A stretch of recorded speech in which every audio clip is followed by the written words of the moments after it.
বলেন, ভালো জায়গায় মডেলিং এ নিবে না? সাকিবকে ধরে আমার যাইতে হবে? কেন এই কথাটা বললো জুনিয়র মিশা? আর কিছু পারতেছে না, এখন আমাকে এইসব কথা বলতেছে যে আমি ভাইরাল হওয়ার জন্য গেছি। সাদা পেপার না কি জানি লেখা ছিল, এতটাই বিশ্বাস করছি যে না পড়েই সাইন দিয়ে দিছিলাম।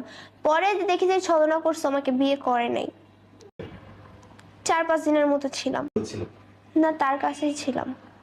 আমি তো বললাম যে আমাকে সে বলছে যে আমাদের বিয়ে হয়েছে, এবং সে কাবিনও তো দেখাইছে না? তাহলে পরে জানতে পারি যে এটা ফেক কাবিন, তা আমার এখানে দোষ? বলছে যে বিয়ে করছে, পরে খোঁজ নিয়ে দেখা যায় পুরাটাই সে হচ্ছে নাটক করছে, বা আসল জায়গায় বিয়ের কোনো কিছুই ছিল না, আর সে আমাকে বিয়ে করে নাই। তো এই কারণে হচ্ছে আমি বলছি, আগে বলছিলাম যে বিয়ে করছে, এখন বলতেছে যে বিয়ে হয় নাই।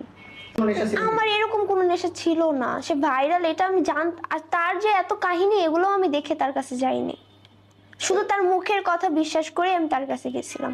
আর মানুষ আমাকে কমেন্টস করতেছে যে আমি ভাইরাল হওয়ার জন্য গেছি।